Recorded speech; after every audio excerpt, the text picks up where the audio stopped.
Assalamualaikum, jumpa lagi Football United ringan amatiran ala gua. Kali ini gua mau langsung translate atau rangkum ya reaksi dari Ralf Rangnick di interview setelah pertandingan menghadapi Wolverhampton.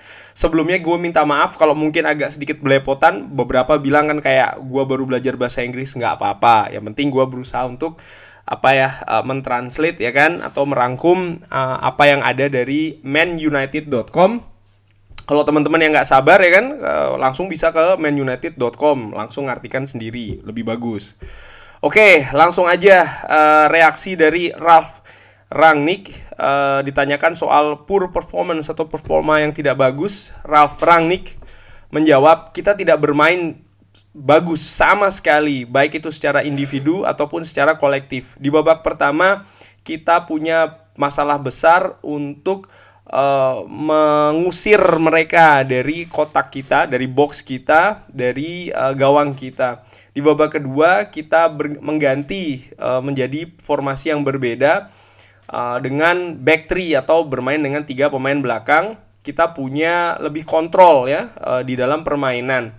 Permainan menunjukkan bahwa kita punya banyak pekerjaan yang harus dilakukan, terutama menghadapi bola atau berlawanan dengan bola. Kita terlalu banyak mempunyai atau melakukan kesalahan, unforced error, dan kita harus lebih baik lagi ya. Ini adalah permasalahan bagi seluruh tim. Ditanyakan juga soal lawan yang complicated atau ya lawan yang susah ya.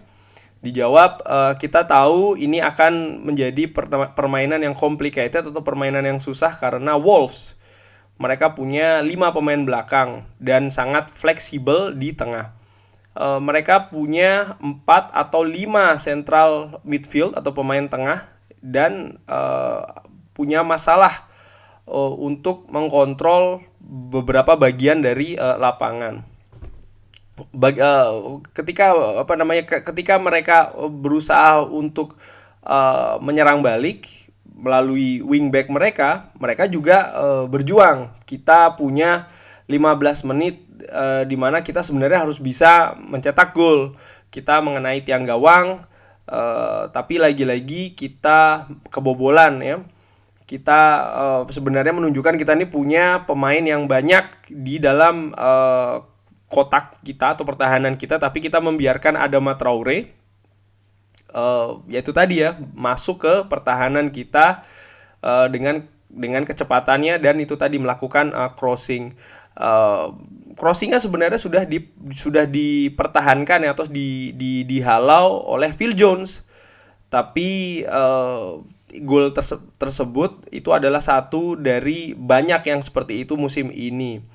Dan ya Joe Moutinho bisa menembak sangat tidak terjaga, dan ya tidak ada masalah dan juga tidak ada pressing sama sekali. Jadi kalau gue artikan atau gue rangkum sedikit ini, disayangkan oleh Ralf Rangnick ya, tidak ada pemain yang defend paling tidak di luar kotak, karena mereka pemain Manchester United terlalu terkonsentrasi di dalam kotak. Inilah kenapa seorang Adama Traore bisa tracking ya kan, atau bisa menyerang dari luar box walaupun di sisi sayap ya, melakukan crossing, dan crossingnya sebenarnya bisa dihalau oleh Phil Jones, tapi ketika jatuh di luar kotak pertahanan atau kotak penalti, tidak ada pemain Manchester United yang menjaga Joe Moutinho. Dan gol seperti ini atau memberikan pressing ya, dan gol seperti ini menurut Rangnick itu sudah terlalu sering terjadi di Manchester United.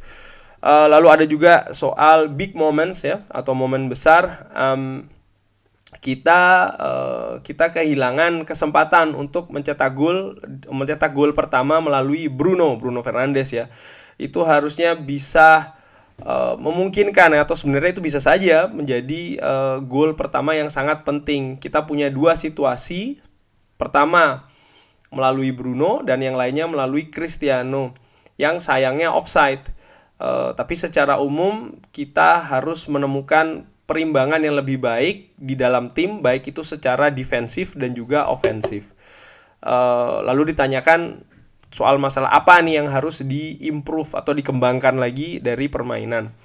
Permainan tadi menunjukkan kita masih banyak sekali pekerjaan yang harus kita lakukan, dan kita masih banyak sekali yang kita harus melakukan step, baik itu atau langkah-langkah ya, baik itu secara kolektif maupun secara individu, terutama terhadap bola, di mana di babak pertama khususnya kita dalam possession daripada bola itu kita terlalu banyak melakukan kesalahan sendiri, terlalu banyak memberikan bola itu kepada lawan.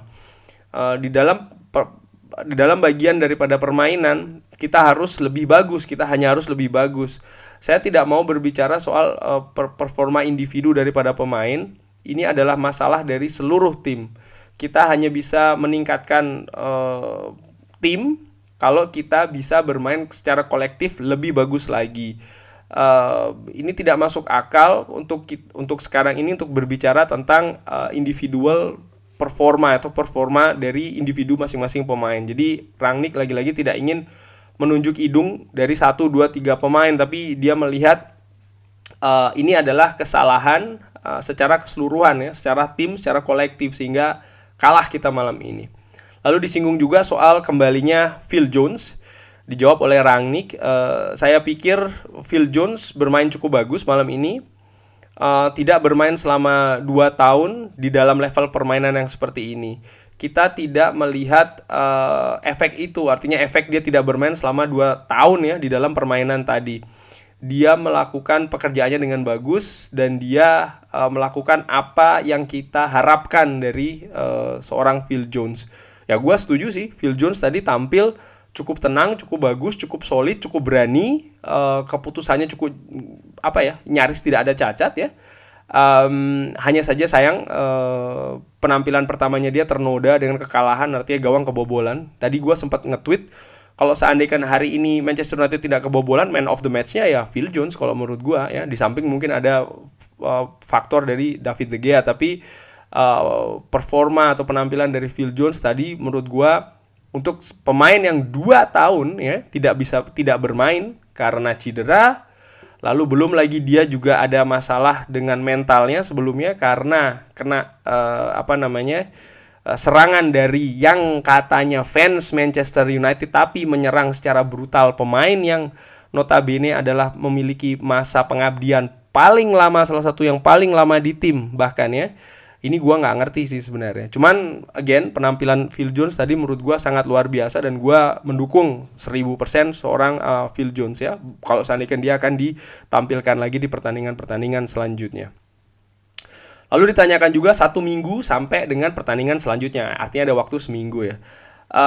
Rangnick menjawab, saya pikir itu bagus, kita akan berusaha untuk memanfaatkannya dan menemukan formasi yang terbaik.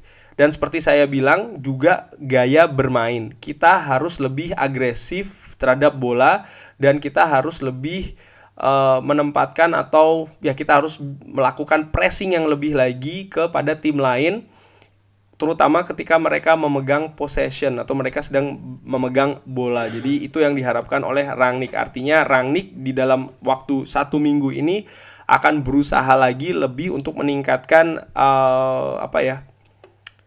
penampilan tim ya kan, baik itu secara formasi mungkin lebih dipatenkan lagi dan juga gaya permainan. Seperti gue bilang, jadwal selanjutnya dari Manchester United akan bermain di tanggal 10. Itu berarti 1 minggu dari sekarang di ajang Piala FA, dan tanggal 15 atau 2 minggu kurang lebih ya, 2 minggu kurang sedikit dari sekarang menghadapi Aston Villa lagi-lagi di ajang Liga. Bisa saja sih menurut gua Rangnick ini akan menyiapkan 2 tim yang berbeda ya. Tim yang pertama yang akan disiapkan untuk Piala FA dan tim lainnya untuk Piala FA, dan tim lainnya dipersiapkan untuk Liga. Bisa saja seperti itu dengan konsentrasi dan juga mungkin sistem permainan yang berbeda. Sekian dulu kurang lebih ngobrol ringan soal interview Ralf Rangnick setelah pertandingan antara Manchester United menghadapi Wolves. Kalau ada komen bisa drop di kolom komen ya. Thanks for watching. Jangan lupa like, subscribe, and sholat. Wassalamualaikum warahmatullahi wabarakatuh.